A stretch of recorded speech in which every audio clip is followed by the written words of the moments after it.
The Corolla Cross has a size and price reminiscent of the old RAV4. So today I'm going to drive it alongside a new RAV to help you and myself figure out which one is a better pick. The Corolla Cross comes in around $4,000 or $5,000 less than the RAV4, but it doesn't lose as many features as you may think on the low end.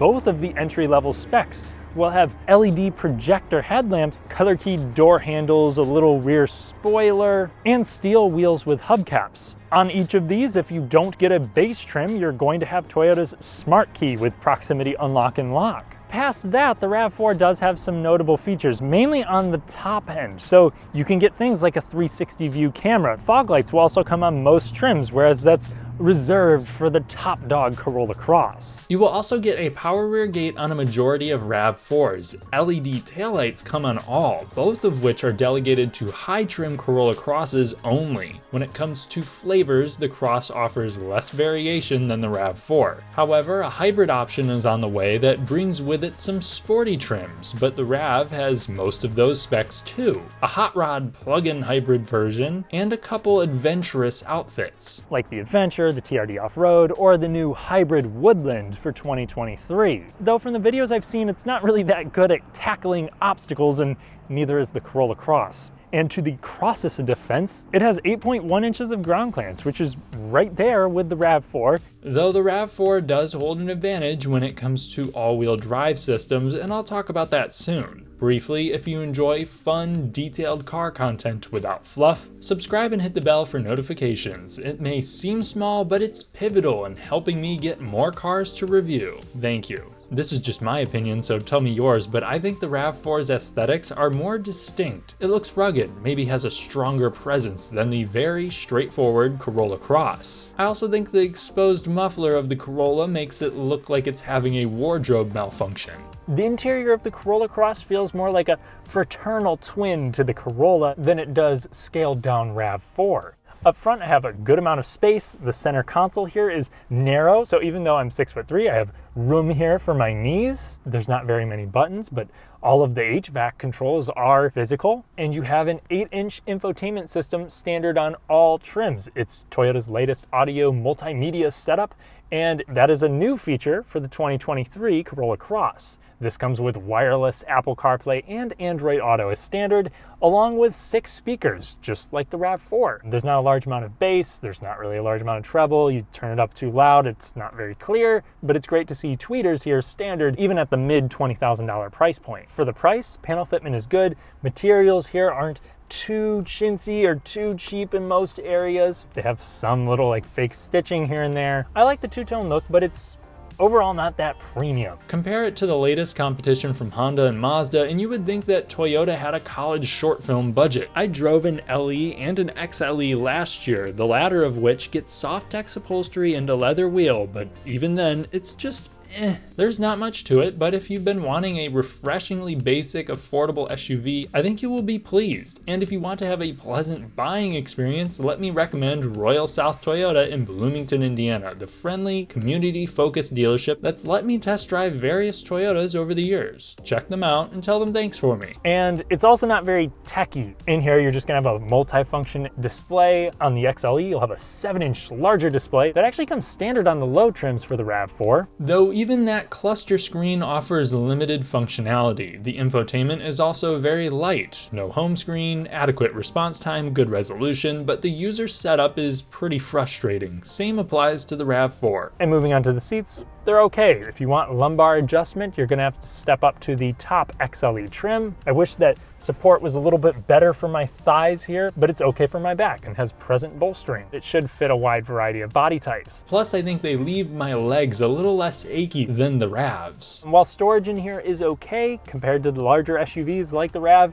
there's just not as much in it. The cup holders are small and don't include even like grippers for your bottles. And even though you may see like a urethane steering wheel here and shifter, remember that the base trim RAV4 is the same way. Though the RAV4 is more friendly to all climates at the base level, as the Corolla Cross both loses a rear wiper and it does not have automatic climate control on the L trim. On the higher trims, you're just gonna lack a lot of the features. There's no availability for a heads-up display or a full digital gauge cluster, dual zone automatic climate control, ventilated seats, a heated steering wheel, or heated rear seats. All of those things are available, at least for the RAV. Just remember, Toyota will tax you like an 18th century Englishman if you want those features. I think the biggest strong suit to the Corolla Cross's interior is that it's very straightforward and simple. If I'm sitting in a comfortable yet not excessive position, I can fit behind myself, though legroom is a little less than ideal. Headroom is plenty. The middle seat is pretty tight, and if you're hauling around giant car seats or very needy kids, this is certainly inferior.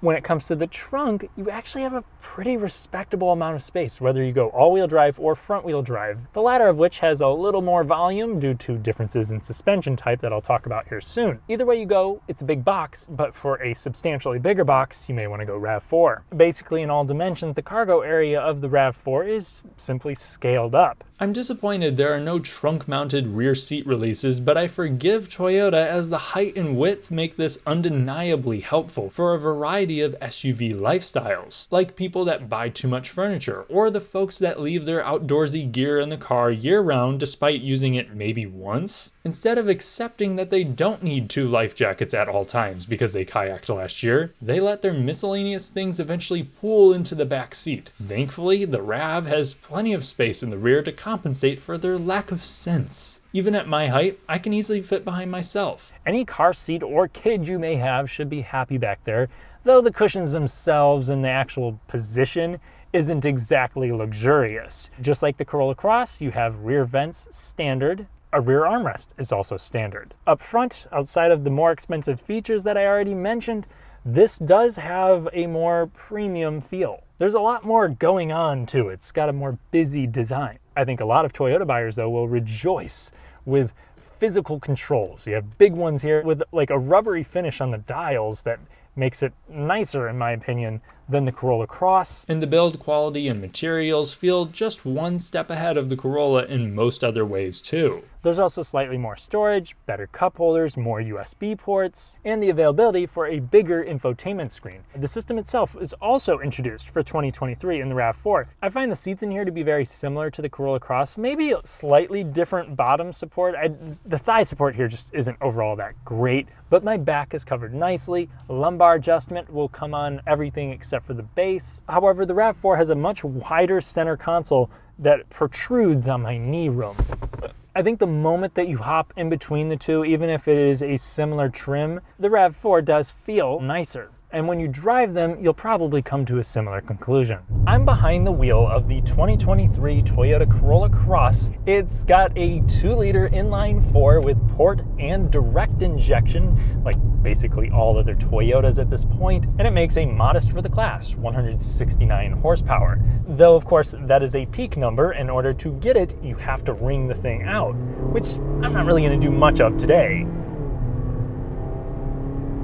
I think this will have enough passing power for most people's needs in this segment. I think others just feel more relaxed, like the RAV4. This is going to be hooked up with a special continuously variable transmission. It actually has a launch gear, which helps it feel more linear at the low end. It doesn't give you exactly aggressive launches, not really the point of this thing. But here's what I got with the 0 to 60 run.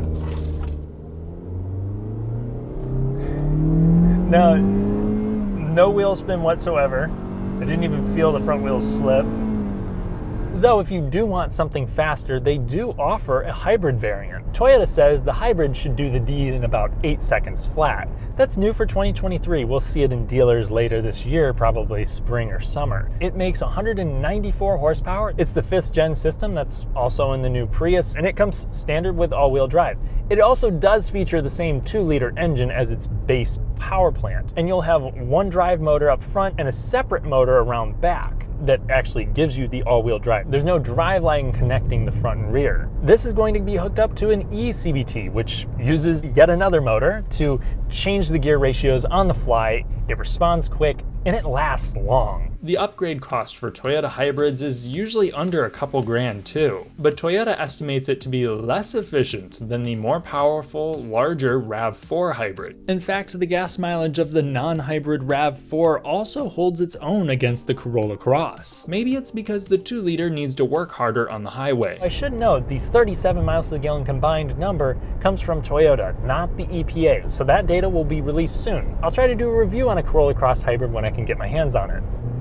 Pulling up to highway speed, it's not exactly effortless, 65 miles per hour. There's a decent amount of wind noise, but road noise when the surface is smooth is tame. When driving over Indiana apocalypse-style roads, the Corolla Cross has a comfortable ride, but you do feel what's beneath you. The smaller imperfections make themselves known. The bigger stuff doesn't really jar the cabin. I would call it forgiving enough for the person who lives around roads like these and drives on them regularly, just not as smooth or isolated as the best of the best when it comes to small SUVs. When you're throwing it around rougher roads, this thing remains confident, especially in all-wheel drive form, because it gets independent rear suspension. Yes, if you go with front-wheel drive, not only do you lose the added traction advantage, you get a torsion beam rear suspension, which is just less sophisticated. But honestly, I haven't driven a front wheel drive Corolla Cross, but I did just drive the base Corolla, which also has a torsion beam for 2023. And I get why they're doing it. It probably cuts cost, and really, in this case, the thing is well dampened enough and it doesn't weigh a whole lot, so it's actually pretty hard to notice. Only on the most abused roads or maybe bumpy corners will you be able to notice a very slight difference in how settled the rear end is. The Cross is fairly soft. It remains composed through imperfect roads and around corners too. The future hybrid model's sporty trims will come with a sport-tuned suspension that should provide a faintly firmer ride. And this actually does handle, that's a big chow chow. And this does actually handle pretty well too. Body roll is obviously present, but well kept for this kind of vehicle. The steering is numb and it's light, but in combination with that suspension allows for a pretty respectable response time here. I wish it wasn't as numb, but that's the case with virtually every other small SUV.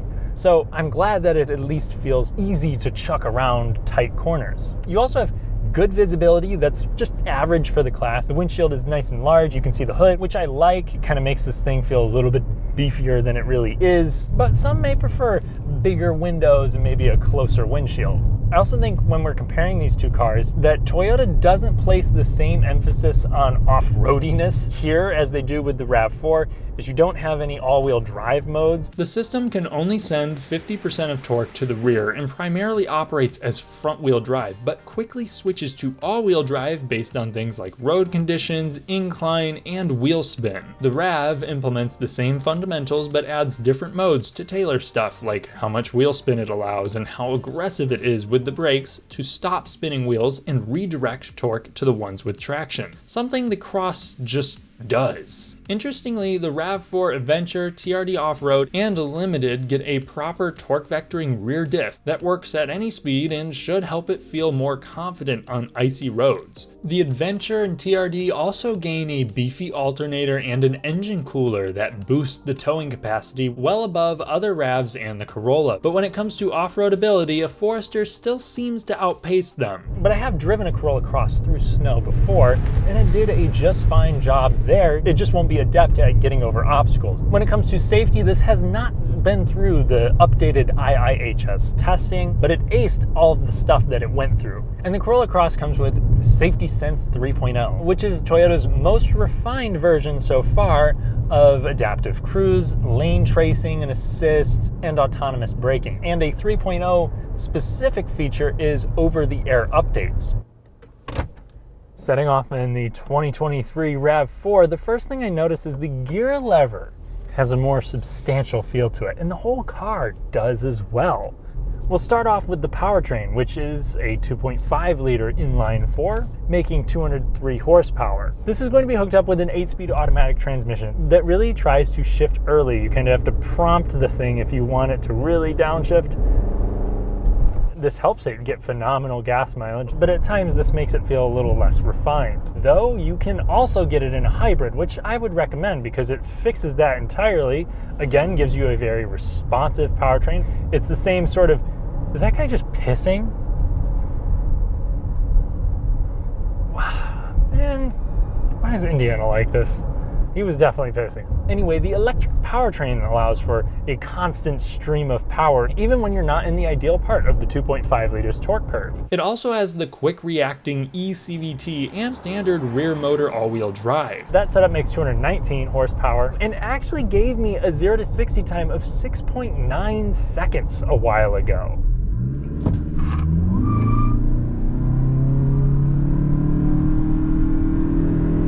Whereas the standard car gets the deed done around a second later.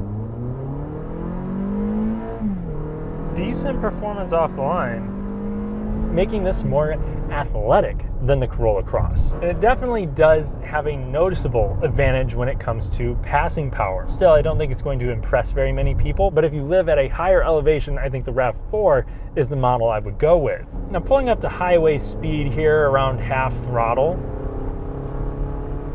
65 miles per hour in top gear, we're looking about 1800 RPMs, but wind noise is still very much present. I would say road noise is about the same, but I think that on rougher pavement, there may be a little bit more insulation here in the RAV4, making it quieter. Another advantage to the RAV4 is going to be suspension. You have independent rear suspension in every trim. You're also going to have a more forgiving ride. You don't feel as many of the imperfections, and it's also just more sure-footed, to be honest. Even though the Corolla Cross was good, I think this is just a bit better in all regards on a rough road. The hybrid SE and XSE will also have a sport-tuned suspension that I've found to marginally stiffen up the RAV4 without sacrificing any comfort. Adventurous grades like the TRD Off-Road and new hybrid Woodland further soften the RAV4's ride on bad or missing pavement. Another thing that I like more in the RAV4 is the visibility. The windshield is closer to me, and my position in here kind of feels higher up than it did in the Cross. Pulling up a long hill here, you'll notice that the engine has a kind of gruff sound to it. You feel like you're back in the 90s. But hey, it's reliable and it moves the thing just fine. Now, when it comes to the steering, these are very different cars. I think that the Corolla Cross feels lighter on its feet, more nimble, but I would say this feels equally precise, maybe a little bit slower to react there, and it has a heavier weight to it. I think the Corolla Cross may be a little more playful, but since neither of them are fun, this just feels overall, whether the road is smooth or rough, more expensive. Either way you go, you're getting a dependable product. The 2.5 liter and the 2 liter have proven themselves to be pretty robust. Without going into detail like I do for their individual reviews, the RAV4 had more problems in its first years, but most were insignificant and have been addressed. Recently, Toyota has seemed to fix a notorious hybrid cable issue that was quite an expensive repair. The Corolla Cross is a new model, but the standard Corolla it's based on has been great overall. Its biggest issues have been more mild miscellaneous quality problems. At this point, I don't think I can say that I'd trust one over the other. They're both shaping up to be segment leaders in reliability. After driving these one after another, I have a pretty strong opinion on which one I would choose. And more than usual, my recommendation to you depends on what you hold important. The Corolla Cross is not as quirky as the first generations of the RAV4, but it brings that old school, simple, truly compact SUV feel of those past models. It's straightforward, comfortable, handles well, and on the road it's about as fun as boiling rice. For under 26 grand with all-wheel drive, I think the type of person that misses these back-to-basics crossovers of the 2000s will find it appealing, as will the person who wants a cheap, practical, forgiving SUV. The RAV4 also adheres to those principles, but does basically everything better at the cost of bloated size and price. Additionally, I think the big brother has an engine that doesn't feel as winded by passing. Even if the hybrid Corolla Cross fixes the 2 liters limitations, the RAV4 justifies the cost difference in several other areas. Overall, it's the one that I would recommend to more people, but if that is simply out of your budget, or you prefer less frills with the same fundamentals or more agreeable seats, the Corolla Cross should satisfy. Thanks for watching. If you enjoyed the video, then leave a like to help me spook the YouTube algorithm. Subscribe and hit the bell to help me take the channel to unfathomable heights. Follow me on Patreon for a bi-weekly podcast where I respond to viewer questions. I'll catch you in the next one.